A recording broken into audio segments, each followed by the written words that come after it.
प्यारे दोस्तों, आज हम आपको एक ऐसा सच्चा, हैरान करने वाला और दिल दहला देने वाला वाकया सुनाने जा रहे हैं जिसे सुनकर आपके पैरों तले जमीन निकल जाएगी और आप सोचने पर मजबूर हो जाएंगे कि क्या वाकई ऐसा भी हो सकता है कि एक 70 साल की बूढ़ी औरत बगैर शौहर के हामिला हो सकती है।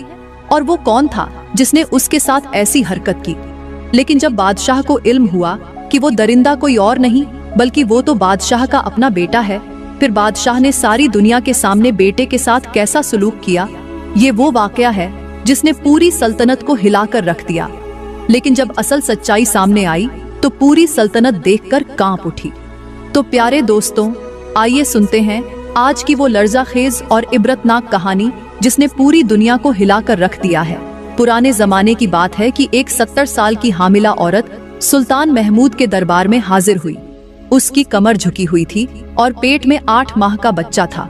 औरत की आंखों में बेबसी थी। ये औरत बादशाह के सामने सर झुकाकर बोली, बादशाह सलामत, मेरा शौहर मर चुका है और पिछले 8 माह से हर रात एक नौजवान मेरे घर आता है। मेरे साथ वो करता है जो एक खाविंद अपनी बीवी के साथ करता है। मैं उसे रोकने की कोशिश करती हूँ लेकिन वो मुझे धमकाता है, मेरे मुंह पर हाथ रख देता है और कहता है कि अगर तूने मेरे बाप को बताया तो मैं तुझे कत्ल कर दूंगा। और जब मैं उससे पूछती हूँ कि तुम कौन हो तो वो चिल्लाकर कहता है कि मैं बादशाह का बेटा हूँ। बादशाह सलामत, जब वो आपका नाम लेता है तो मैं खामोश हो जाती हूँ। और अब मेरी हालत ये है कि 70 साल मेरी उम्र है और 8 माह का मेरे पेट में बच्चा है। औरत की शिकायत सुनते ही सबकी निगाहें सुल्तान महमूद के चेहरे पर जम गईं और सुल्तान महमूद के पैरों से जमीन खिसक गई। उसकी आंखों में हैरत, शर्मिंदगी और खौफ तीनों एक साथ उतर आए। दरबार में सन्नाटा छा गया। वजीर और मुशीर आपस में नजरें बदलने लगे और हर कोई ये सोचने पर मजबूर हो गया कि क्या वाकई बादशाह के महल के अंदर ऐसा भी हो सकता है। बादशाह के दिल में हलचल मच चुकी थी, लेकिन औरत की बात अभी मुकम्मल नहीं हुई थी। औरत दोबारा बोली, बादशाह सलामत, आपके बेटे ने मेरी इज्जत खाक में मिला दी है। अब आप ही बताएं कि मैं लोगों को क्या मुंह दिखाऊंगी, इर्द गिर्द की औरतों के सामने कैसे जिंदा रहूंगी। मेरे मोहल्ले की औरतें तो यही कहेंगी कि 70 साल की औरत शौहर के बगैर हामिला हो गई। क्या मेरे खानदान वाले मुझे जीने देंगे? क्या मेरी जिंदगी अब जिंदगी कहलाएगी? औरत की इन बातों ने पूरे दरबार को खामोश करा दिया और सुल्तान महमूद की आंखों में शर्मिंदगी गहरे पानी की तरह भरने लगी। बादशाह ने पूछा, ऐ औरत, जब पहली रात तेरे साथ ऐसा जुल्म हुआ था तो शिकायत लेकर फौरन क्यों ना आई? औरत ने आंखें नीची रखते हुए जवाब दिया, बादशाह सलामत, मैं शिकायत लेकर आने ही लगी थी, लेकिन उस नौजवान ने मेरे गले पर हाथ रखकर कहा था, अगर तू सुल्तान महमूद के पास गई तो मैं तुझे जान से मार दूंगा। बादशाह सलामत, मैं मरती क्या ना करती। खौफ ने मेरी जबान बंद कर दी थी और बदनामी ने मेरे कदम जकड़ ली थे। और अफसोस की बात तो ये है बादशाह सलामत, पिछली रात जब वो नौजवान आया था और अपनी हवस पूरी करके जाने लगा तो जाते जाते कहता है, मैं सिर्फ तुझे नहीं और भी 40 औरतों को हामिला कर चुका हूँ। ये सुनकर पूरा दरबार जैसे हिल कर रह गया। शोर मचने लगा। लोग आपस में बड़बड़ाने लगे, क्या बादशाह के महल में ऐसा गुनहगार लड़का पैदा हो सकता है? अगर सुल्तान महमूद के बाद यही बेटा तख्त पर बैठा तो हमारी इज्जतें कहाँ जाएंगी? हम ऐसे शख्स को बादशाह नहीं बनने देंगे। ये वो लम्हा था कि जब बादशाह शर्मिंदगी की दलदल में धंस चुका था। उसके चेहरे का रंग जर्द हो चुका था। बादशाह ने खामोशी से असा उठाया और उसका सहारा लेते हुए खड़ा हुआ। चंद लम्हे खामोशी से औरत की तरफ देखा, फिर आहिस्ता से नजरें वजीरों और मुशीरों की तरफ मोड़ी और गरजदार आवाज में कहा, लोगों, बताओ ऐसे नौजवान के लिए कौन सी सजा होनी चाहिए? दरबार में एक हलचल सी मच गई। एक वजीर खड़ा हुआ और गुस्से में बोला, बादशाह सलामत, ऐसे बदकिरदार को कुत्तों के सामने डाल देना चाहिए, जिसने न सिर्फ आपकी इज्जत पर हमला किया बल्कि पूरी सल्तनत को रुस्वा कर दिया। दूसरे मुशीर ने कहा, ऐसे लड़के को शहर की चौक पर उल्टा लटकाकर इबरत का निशान बनाया जाए ताकि आइंदा कोई बेटा अपने बाप के नाम को इस तरह न रौंदे। तीसरे वजीर ने कहा, उसका चेहरा काला करके गधे पर बिठाकर पूरे शहर में घुमाया जाए। कोई कुछ कह रहा था, कोई कुछ, लेकिन सुल्तान खामोशी से सुनता रहा। फिर सुल्तान ने दोबारा औरत की तरफ देखा, कहाँ है औरत? आखिरी बार जब वो नौजवान तुम्हारे पास आया था तो तुझे क्या कहकर गया था? 70 साल की औरत ने धीमी आवाज में कहा, बादशाह सलामत। उसने जाते जाते कहा था कि जब तेरा बच्चा पैदा हो जाएगा तो मैं तुझे दोबारा हामिला करने के लिए आऊं। ये सुनना था कि बादशाह और तड़प उठा और कहा, ऐ औरत, अब तू वापस जा, 2 माह इंतजार कर। जब तेरा बच्चा पैदा हो जाए तो तू अपना बच्चा लेकर दोबारा हमारे दरबार में आना। हम इस बच्चे की शक्ल अपने बेटे की शक्ल से मिलाएंगे और अगर शक्ल मिल गई तो फिर फैसला सुल्तान की तलवार करेगी। मैं अपने बेटे का सर तेरे कदमों पर रख दूंगा, ये बादशाह का वादा है। इतना कहना था कि दरबार के अंदर वाह वाह की आवाजें गूंजने लगी। लोगों ने एक दूसरे की तरफ देखा और बोले, अब इंसाफ होगा, अब सच्चाई जीतेगी। बादशाह ने अपना वादा सबके सामने कर लिया है। औरत ने सर झुकाया, दरबार से निकली और अपने बोझल कदमों के साथ अपने घर रवाना हो गई। अब उसे 2 माह के उस लम्हे का इंतजार था जिसमें इंसाफ या इंतकाम दोनों का फैसला होना था। 2 माह ऐसे गुजर गए जैसे किसी ने वक़्त के पर काट दिए हों और फिर वो दिन आ ही गया जब उस मजलूम औरत का बेटा दुनिया में आया। चौथे दिन वही 70 साल की औरत अपने नवमौलूद बच्चे को चादर में लपेटकर एक बार फिर सुल्तान महमूद के दरबार में हाजिर हुई। दरबार में कदम रखते ही माहौल बदल गया, शोर हंगामा बंद हो गया, तमाम निगाहें उठ गईं और सन्नाटा छा गया। सबने पहचान लिया कि ये वही औरत है जिसकी फरियाद ने 2 माह पहले पूरे दरबार को लर्जा कर रख दिया था। अब सबकी नजरें बच्चे पर थीं। सबको इंतजार था कि वो दिन आ गया है जब बादशाह का इंसाफ देखने को मिलेगा। वो दिन जब या तो एक गुनहगार शहजादे का सर कटेगा या फिर एक औरत का दावा झूठा साबित होगा। लेकिन उस लम्हे बादशाह दरबार में मौजूद न था। औरत खामोशी से खड़ी रही, बच्चे को अपने सीने से लगाए, निगाहें दरवाजे की तरफ जमाए और पूरा दरबार जैसे तमाशा देखने को तैयार बैठा हो। कुछ लोग आहिस्ता आवाज में कहने लगे, आज फैसला होगा और लगता है बादशाह अपने बेटे को कुर्बानी की छुरी के नीचे ला डालेगा, क्योंकि अब इनकार की कोई गुंजाइश नहीं रही। इतने में दरवाजे पर आवाज आई कि खड़े हो जाओ, बादशाह आ रहा है। इतने में सुल्तान महमूद दरबार में दाखिल हुआ। उसने औरत को देखा तो फौरन पहचान गया। जैसे ही सुल्तान की नजरें बच्चे पर पड़ी तो वो आहिस्ता तख्त की तरफ बढ़ा और बैठने से पहले बोला, ऐ औरत, क्या बच्चा आसानी से पैदा हो गया? औरत ने जवाब दिया, जी हाँ बादशाह सलामत। बादशाह ने सर हिलाया और कहा, चलो शुक्र है, एक मरहला मुकम्मल हो गया। अब हम चलते हैं अपने अगले कदम की तरफ। सुल्तान महमूद ने गरजदार आवाज में हुक्म दिया, अभी और इसी वक्त वो दाई लाई जाए जिसने मेरे बेटे को पैदा होते देखा था। सुल्तान का हुक्म सुनते ही वजीर और मुहाफिज दौड़ पड़े और कुछ ही देर बाद 4 दाइयों को लेकर दरबार में हाजिर हुए। वही दाइयां जिन्होंने 20 साल पहले शहजादे की विलादत में मदद की थी। बादशाह ने उनसे कहा, ऐ औरतों, इस मजलूम औरत के बच्चे को गौर से देखो और याद करो, क्या इसकी सूरत मेरे बेटे से मिलती जुलती है? वही आंखें, वही पेशानी, वही नाक जो तुमने 20 साल पहले देखी थी। दाइयों ने बच्चे को अपने हाथ में लिया, चादर हटाकर गौर से देखा, खामोशी से एक दूसरे की तरफ देखा, फिर दरबार की तरफ और आखिरकार सर झुकाकर बोली, बादशाह सलामत, ये बच्चा अभी बहुत छोटा है, उसकी सूरत अभी मुकम्मल जाहिर नहीं हुई।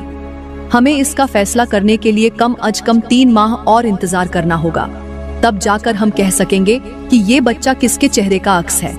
ये सुनकर दरबार में एक बार फिर खामोशी छा गई। सुल्तान महमूद ने चंद लम्हे सोचा, फिर आहिस्ता मगर पुख्ता आवाज में कहा, ऐ औरत, 3 माह और इंतजार करो। तुम्हारा इंसाफ हम पर कर्ज है और ये कर्ज हर हाल में अदा होगा। अगर इस बच्चे की पेशानी मेरे बेटे से मिलती हुई नजर आई तो मैं अपने वादे से पीछे नहीं हटूंगा। मेरी तलवार अपना फैसला करेगी। अब सबकी नजरें 3 माह बाद के दिन पर टिक गईं और औरत एक बार फिर इंसाफ की उम्मीद दिल में लिए दरबार से बाहर चली गई। लेकिन 3 माह बाद जब ये औरत फिर से बादशाह के दरबार में हाजिर हुई तो इस बार उसकी गोद में सिर्फ एक बच्चा नहीं था, बल्कि एक और बच्चा उसके पेट में भी पल रहा था। अब की बार दरबार में एक नया रोना था, एक नई कहानी थी। औरत रोते हुए बोली, बादशाह सलामत, आपको चाहिए था कि उसी वक्त फैसला करते, लेकिन आपने मुझे 3 माह इंतजार का कहा और उस दरिंदे ने भी मुझे धमकी दी थी कि जैसे ही तेरा बच्चा पैदा होगा मैं दोबारा आऊंगा और तुझे फिर से हामिला कर दूंगा। और ऐसा ही हुआ। जैसे ही मैं घर पहुंची उसी रात वो फिर आया और पिछले 3 माह से मुसलसल आता रहा। आज मैं फिर से हामिला हूँ। अब आप ही बताइए कि मैं कहाँ जाऊँ, कौन मेरा कसूर सुनेगा। ये सुनकर बादशाह का चेहरा गुस्से से लाल हो गया। बादशाह ने झट से तलवार उठा ली। दरबार में सनसनी फैल गई। तमाम वजीर व मुशीर एक साथ खड़े हो गए। बादशाह ने सख्त लहजे में कहा, ऐ औरत, अब मैं इस जुल्म को मजीद बर्दाश्त नहीं करूंगा। आज ही फौजी तेरे साथ जाएंगे। वो तेरे घर के इर्द गिर्द छुपकर ताक में बैठेंगे और जैसे ही आज रात वो दरिंदा तेरे घर आए तो एक जोरदार चीख मारना। मेरे सिपाही फौरन उसे गिरफ्तार करेंगे और फिर उसका फैसला मैं और मेरी तलवार करेंगे। बादशाह के अल्फाज पूरे दरबार में गूंजने लगे। सबकी नजरें अब आने वाली रात पर जमी थीं। सबको यकीन हो चला था कि अब वो दरिंदा बच नहीं पाएगा। बादशाह के हुक्म पर फौजी औरत के साथ रवाना हो गए। उसके घर के इर्द गिर्द फैल गए और खामोशी से रात होने का इंतजार करने लगे, ताकि जैसे ही वो नौजवान दरिंदा दाखिल हो, एक चीख के साथ सब कुछ बेनकाब हो जाए और फिर दरबार में एक ऐसा फैसला हो जो तारीख के औराकन पर हमेशा के लिए लिखा जाए। खैर, बादशाह के सिपाही औरत के घर के इर्द गिर्द ताक लगाए छुपे बैठे थे। आंखें दरवाजे और दीवारों पर जमी हुई थीं कि अचानक रात की खामोशी को चीरती हुई औरत के घर से एक जोरदार चीख सुनाई दी। सिपाहियों ने फौरन समझ लिया कि वो दरिंदा आ चुका है। लम्हा झाया किए बगैर सब सिपाही दीवारों से छलांगे लगाकर घर में दाखिल हुए और ऐन उस वक्त उस नौजवान दरिंदे को गुनाह करते हुए रंगे हाथों पकड़ लिया गया। सिपाहियों ने फौरन उसका चेहरा कपड़े से छुपा लिया ताकि शनाख्त आम न हो और रात के दूसरे पहर उसी हालत में सफर करके उसे बादशाह के महल की तरफ ले चले। रास्ते में किसी को कुछ पता न चला कि ये कौन है, लेकिन हर सिपाही के दिल में यही आग जल रही थी कि आज वो वक्त आ चुका है जब इंसाफ के खून से तलवार धुलेगी। फज्र के वक्त जैसे ही बादशाह को इत्तला दी गई, उसने कहा, इस मनहूस को सुबह सूरज तुल्लू होने के बाद मेरे सामने पेश किया जाए। मैं रोशनी में उसका चेहरा देखना चाहता हूँ, ताकि दुनिया जान ले कि मैं इंसाफ करने वाला बाप हूँ या आंखें बंद करने वाला बादशाह। सुबह का सूरज तुल्लू हुआ तो शहर भर में हलचल मच गई। हर गली, हर बाजार में एक ही जुमला गूंज रहा था, क्या वाकई ये बादशाह का बेटा है? दरबार के अंदर तमाम दरबारी अपनी अपनी जगहों पर बैठे थे। एक सन्नाटा था, मगर हर दिल तेज धड़क रहा था। सबकी नजरें दरवाजे पर लगी थीं कि कब बादशाह आए और कब वो दरिंदा सामने लाया जाए। इतने में सुल्तान महमूद दरबार में दाखिल हुआ। पूरे वकार और गुस्से के साथ अपनी जगह पर बैठा। निगाहों में आग और दिल में इंसाफ की तड़प लिए उसने बुलंद आवाज में हुक्म दिया, अब उस दरिंदे को मेरे सामने पेश किया जाए, ताकि मैं अपनी आंखों से देखूं कि क्या वो वाकई मेरे खून का हिस्सा है या शैतान का रूप है। अब जब उस दरिंदे को बादशाह के सामने लाया गया तो दरबार में एक खौफनाक सन्नाटा छा गया। सबकी नजरें उस कपड़े पर थीं जो उस नौजवान के चेहरे पर डाला गया था। सुल्तान महमूद ने कुर्सी पर बैठे बैठे सर्द लहजे में हुक्म दिया, उसके चेहरे से कपड़ा हटाओ। सिपाहियों ने कपड़ा हटाया और जो चेहरा जाहिर हुआ उसने पूरे दरबार को लर्जा दिया। वो चेहरा हूबहू बादशाह के बेटे जैसा था। वही आंखें, वही नाक, वही पेशानी, वही अंदाज। एक लम्हे को पूरा दरबार पत्थर का मुजस्समा बन गया। बादशाह की आंखें फैल गईं, चेहरा गुस्से से सुर्ख हो गया। बादशाह ने झट से तलवार उठा ली, कुर्सी से खड़ा होकर आगे बढ़ा। दिल में सिर्फ यही गूंज थी कि यही है वो जिसने मुझे जमाने के सामने शर्मिंदा किया। वो नौजवान साकित खड़ा था और बादशाह चीख कर बोला, ऐ मेरे जालिम बेटे, ऐ मेरी इज्जत खाक में मिलाने वाले, तूने मेरे साथ ऐसा क्यों किया? तूने मेरी रियाया को क्यों बर्बाद किया? तूने अपनी हवस के लिए 40 मासूम औरतों को हामिला कर दिया और अब ये 70 साल की औरत तेरी आखिरी शिकार बन गई। बादशाह का जिस्म कांप रहा था। तलवार उसके हाथ में थी और आवाज दरबार की दीवारों से टकरा रही थी। बादशाह ने सिपाहियों को हुक्म दिया कि उसे फौरन कत्लगाह की तरफ ले जाओ।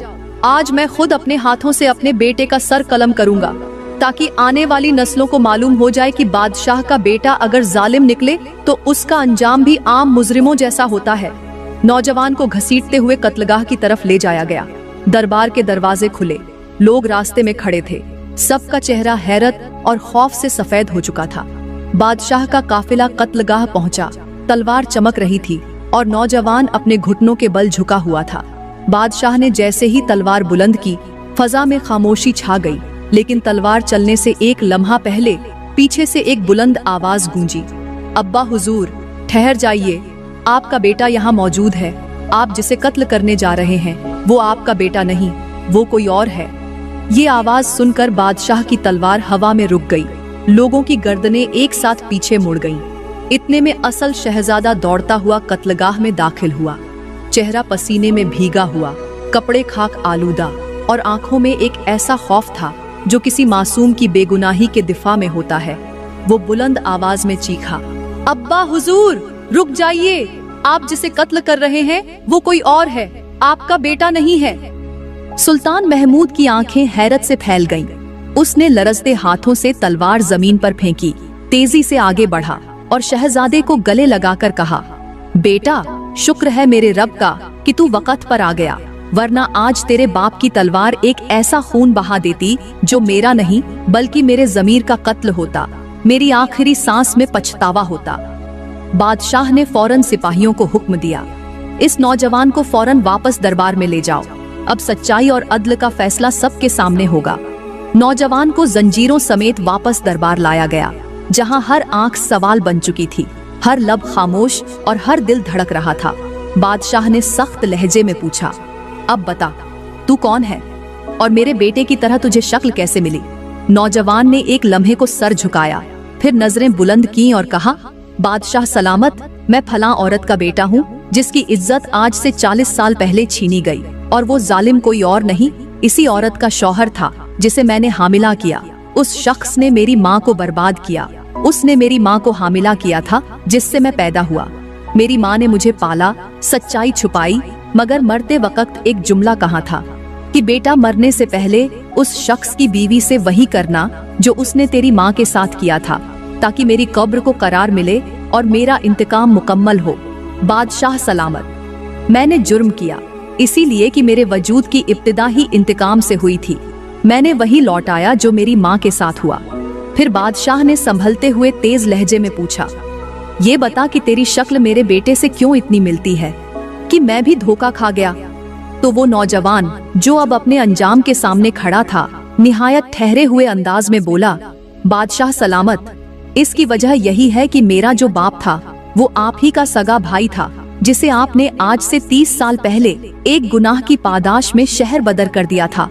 वो शहर से निकल गया, तन्हा हो गया, और उसके कुछ ही अरसे बाद मेरा जन्म हुआ। मेरी माँ ने मुझे छुप कर पाला और फिर वो भी दुनिया से रुखसत हो गई। मैं उसी भाईजात का बेटा हूँ, और जब मैं आपके बेटे से मिला तो लोग भी यही कहने लगे कि शक्ल कितनी मिलती है। चाचा के बेटे की सूरत उसके बेटे से मिलती हो तो कौन सा ताज्जुब है। फिर उसने सर झुकाकर कहा, बादशाह सलामत, मैं अपनी माँ की वसीयत पूरी करने आया था। मैंने जो करना था कर चुका, अब मेरा सर हाजिर है। आप जो चाहें कर लें, मुझे कोई शिकायत नहीं। मैं माँ की कब्र पर शर्मिंदा नहीं जाना चाहता था, सो अब सुकून से मर सकता हूँ। दरबार में कुछ लम्हे खामोशी छाई रही। फिर बादशाह ने अपने वजीरों, मुशीरों और उलेमा से कहा, अब बताओ, ऐसे शख्स के लिए क्या सजा होनी चाहिए? दरबारी एक दूसरे की तरफ देखने लगे और फिर सब ने मुत्तफिक होकर कहा, बादशाह सलामत, उसने जो कुछ किया वो उसके माँ बाप के माझी की आग का शोला था। उसके अल्फाज से मालूम होता है कि वो पल पल माँ की वसीयत के बोझ में जीता रहा। उसने वही किया जो उसके साथ हुआ था। उसकी माँ मजलूम थी और उसने मजलूम का बदला जालिम की नस्ल से लिया। इससे हमें सबक मिलता है कि जैसा करोगे वैसा भरोगे, क्योंकि अल्लाह का तराजू सिर्फ इंसाफ तोलता है और वक्त का इंसाफ कभी खाली नहीं जाता। ये फैसला सुनकर दरबार में एक बार फिर गहरी खामोशी तारी हो गई, जैसे पूरी सल्तनत के सीने पर एक दर्दनाक सच्चाई लिख दी गई हो। तो प्यारे दोस्तों, ये थी आज की वो सनसनीखेज, हैरतअंगेज और आंखें खोल देने वाली कहानी, जो सिर्फ एक वाकया नहीं बल्कि पूरे जमाने के लिए इबरत और सबक का पैगाम है। ये कहानी हमें ये सिखाती है कि जिंदगी में अगर किसी के साथ अच्छाई करोगे तो वो लौटकर कभी न कभी तुम्हारे दामन को खुशबू से भर देगी, और अगर किसी के साथ जुल्म करोगे, ज्यादती करोगे, किसी बेकसूर की आह लोगे, किसी मजलूम की इज्जत छीनोगे, तो याद रखो, वक्त तुम्हें कभी नहीं छोड़ता, क्योंकि अल्लाह का तराजू सिर्फ इंसाफ ही तोलता है। न वो रिश्ता देखता है, न ताकत, न ओहदा, न दौलत, वो सिर्फ नीयत और अमल का वजन करता है। और जब वो तोलता है तो फिर सब कुछ बराबर कर देता है। किसी के गरूर को खाक कर देता है, किसी के जुल्म को उसकी नस्ल के सामने बेनकाब कर देता है और किसी के सब्र को शहादत में बदल देता है। इस कहानी का हर लम्हा चीख चीख कर ये ऐलान कर रहा था कि किसी को इतना मत सताओ, किसी को इतना मत रुलाओ, किसी का दिल इतना मत तोड़ो कि वो मरने के बाद भी तुम्हारे लिए बद्दुआ छोड़ जाए। क्योंकि वक्त बहुत ताकतवर है, वो चुपचाप नहीं बैठता, वो घूमकर तुम्हें वहां ला खड़ा करता है जहां तुम्हारे अपने हाथ तुम्हारे खिलाफ गवाही देने लगते हैं। याद रखो, किसी के आंसू मामूली नहीं होते, किसी की चीख अल्लाह के अर्श तक जाती है, और जो रब अर्श पर है वो देर से पकड़ता है, मगर जब पकड़ता है तो फिर ऐसा गिरा देता है कि न तुम्हारी सल्तनत बचती है, न तुम्हारा नाम, न तुम्हारी नस्ल। इसलिए प्यारे दोस्तों, अगर जीना है तो इंसाफ के साथ जियो, अदल के साथ चलो, किसी को मत रौंदो, क्योंकि वो रब कभी किसी मजलूम का बदला छोड़ता नहीं, चाहे वो बदला 40 साल बाद ही क्यों